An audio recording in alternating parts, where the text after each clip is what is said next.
I just want to welcome all our guests and visitors here today as well. Welcome those who are joining with us online, and just so good to have you here. This is our Remembrance Sunday, and we're going to be taking communion and doing a special remembrance moment at the end of our service. But I wanted to preach a message today that I've simply titled, "Oh Come, Let Us Adore Him." Oh come, let us adore Him. There's a whole bunch of interesting people that come along to church. If you don't believe me, just look around. I remember we were pastoring another one of our campuses a number of years ago, and this gentleman started coming along to church, and it was really interesting. He was an older gentleman. He'd show up in a full three-piece suit, and he would, during worship, what he would do is he wouldn't sing, he would just look around the room. You know, like everyone's singing, everyone's working, he's just doing this one. Just looking around the room, just checking everyone out, just going for a wee wander every now and again, just sussing out the room. I'm like, okay. And then when I would get up to preach the word, you know what he would do? He would sit down, and out of his back pocket, he would pull out a book. And he would read a novel, like a John Grisham or something. Like, I'm not saying he's pulling out his Bible. This guy would literally, as I begin to preach, he would pull out a book, he'd sit there, he'd sort of cross his leg, and he'd just sit there reading his book while listen, I know I'm not the most captivating of communicators, but at least do me the courtesy of doing what everyone else does and pretend to be taking notes on your phone while you're still actually scrolling social media. That's what you guys don't realize. I can see everything from up here. Everything. I know what you're up to. I know that Nathan has just finished a Sudoku. Emily just won a Trade Me auction. Well done. We can see everything. And this guy, he would look around and worship, and then he would sit down and he would literally just read a book, the whole sermon. And then after the service, he would go around the cafe and he would go and talk to people, but he would like try and scam people. And so what he was doing was just looking around the room for like vulnerable people, and he would go around and try and like scam them. And I was like, this isn't happening. I'm a shepherd of the flock. I don't just feed the sheep, I protect the sheep. So I'm going to have a conversation with this guy. The Liam Neeson came out in me. I don't know who you are. I don't know what you want. Don't have any money. So I said to this guy, I said, listen, I'm not a rocket scientist, just a humble pastor, but I'm just not sure you're here for the right reasons, brother.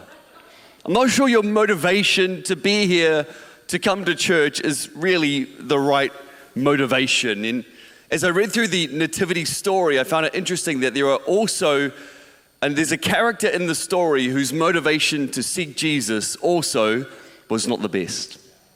In fact, we find in Matthew chapter 2, there's this introduction to the story with the wise men coming to seek Jesus. They see a star and they come to worship him, and King Herod also hears about these wise men coming to seek the Lord Jesus. And so he says, hey, when you find him, come back and tell me, because I want to go and I want to worship him too. We pick it up in Matthew chapter 2, going forward to verse number 7. Then Herod summoned the wise men secretly and ascertained from them what time the star had appeared, and he sent them to Bethlehem, saying, go search diligently for the child, and when you found him, bring me word so I may go and worship him.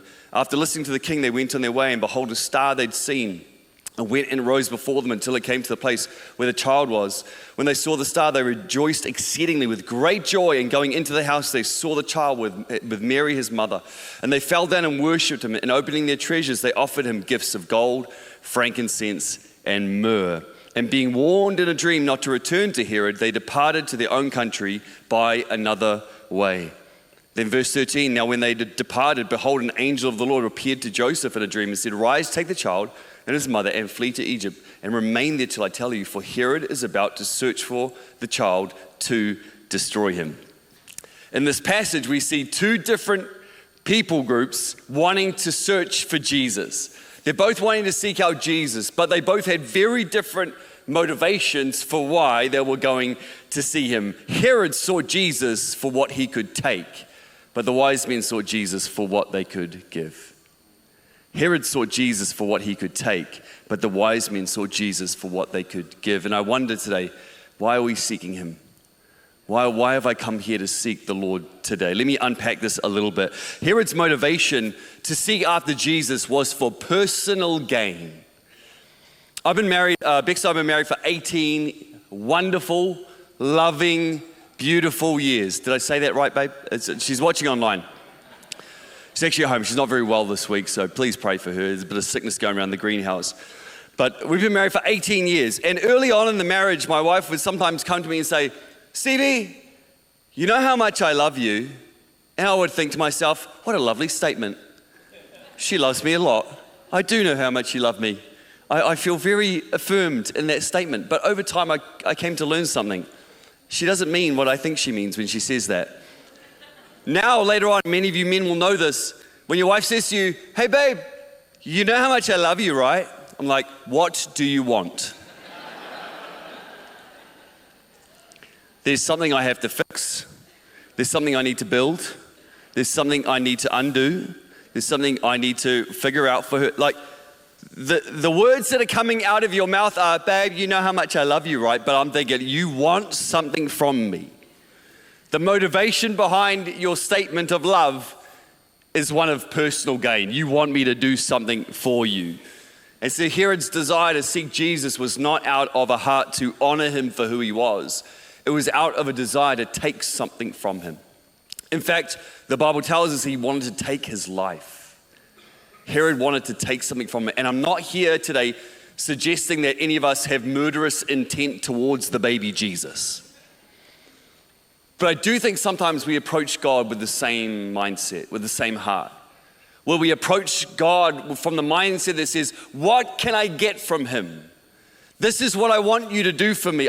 There is something, I'm seeking you because of what I want from you. And as I reflect on my own journey of faith, I realize that far too often I approach God in the same way. Far too often I go to meet with God and all I have with me is my shopping list.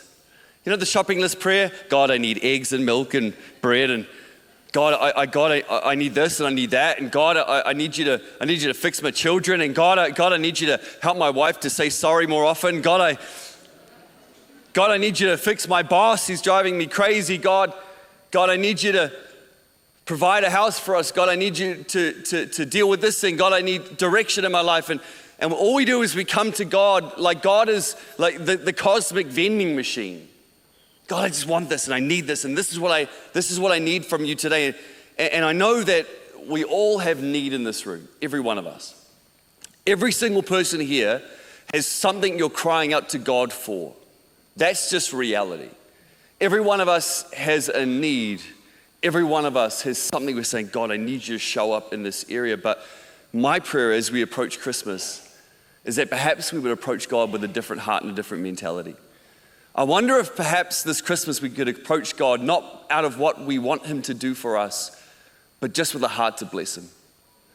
Just with a heart that says, God, I want to worship you not because of what you can do for me or what I want you to do for me. I want to worship you because you're worthy of my worship. Because you are the King of Kings and the Lord of Lords. You are the Emmanuel. You are God with us. You are God incarnate Jesus, come born in a manger, who carried the sin of the world on his shoulders and paid the debt of my sin and conquered death in the grave and rose again. You are the God of all creation, so you're worthy of my worship. Not because of what I want you to do for me, but I'll worship you because of who you are, because you're worthy of it. I wonder if I'm seeking God like Herod this Christmas. Or am I seeking him like the wise men? See, the wise men sought Jesus for what they could give, not what they could get. Every Christmas, I don't do really any Christmas shopping, by the way. I buy a few gifts for my wife, that's all I do. And I follow instructions of what to go to the shop to buy. And so when it comes to Christmas Day, I'm equally as surprised as everyone else as to what they got. So like my kids are opening gifts and I'm pumped. I'm like, cool, that's great. Who got you that? And I have little like nieces and nephews coming up to me going, Uncle Steve, thank you so much for my gift. I'm like, you're welcome. And I look at my wife and I go, is that from us? Or I'll go, like I've made the mistake a few times where I'm like, oh, that's so cool. Who gave you that? And they go, you did, Uncle Steve. I'm like, yeah, I'm awesome. I have no idea what people get. See, my wife is wonderful at giving gifts. I'm great at receiving the credit for the gifts. The wise men on this first Christmas morning, they come and they bring, not the first Christmas morning, it's a few days after he's been born, but they come and they bring these gifts. They come and bring gifts of incredible value to Jesus. Like, these are three of the most expensive things you could possibly bring. Gifts of incredible value. And you know what they do? They just come to simply bless him. The wise men show up and they're like, we're not here to take anything from you. We're not here to ask anything from you. We're not here because we have an agenda of our own personal gain. All we're here to do is worship you because you are the Lord Almighty, and all we want to do is bless you. And this blessing is going to really cost us something. It's going to come out of a place of real sacrifice and real cost, and all we want to do is bless you because you're the Lord of all creation. You're the Messiah, you're the Savior, you're the one that's been prophesied about for thousands of years, and you've come. And so our heart in this moment is to simply go, we bless you. We worship you. You're worthy of it all. And they worship him because he's worthy. And they come and they come with joy. The Bible says that they came with great joy. And then they surrender. They fall on their knees before him. And then they just bless him with these gifts. It's an amazing picture, an amazing moment. And I wonder if today, this Christmas, I wonder if we could adopt the same heart. I wonder if we could have that same heart that says, you know what, God, I'm seeking you and I'm pursuing you and I'm coming after you, Lord. Not because of all the things I need you to do for me, or not out of the things that I want you to do in my life, but I'm going to come and worship you just because I want to bless you. Just because I want to glorify you, because you're worthy of it. You deserve it. You're the King of Kings and Lord of Lords. You're my creator. You formed this whole world and me, and you gave me the very breath I'm breathing this morning. So all I'm going to do is come and just worship you. And more than that, I want to bless you. I want my life to be a blessing to you. I want to honor you. I wonder if this Christmas we have a heart that says, God, I just want to bless you. And I want to worship you with joy in my heart. With surrender of my life, I'll fall on my knees before you. And I'll just simply bless you with everything I have. Everything I have. My question today again is, why are we seeking him? Why are we seeking him? Don't get me wrong. God does want to bless your life. And God does want to answer your prayers. And God does want to heal you and deliver you and set you free. And God does want to meet you in those places. But that's not our motivation for coming to him. Our motivation is because he is the Lord of all creation and he's worthy of our praise. He's worthy of our praise.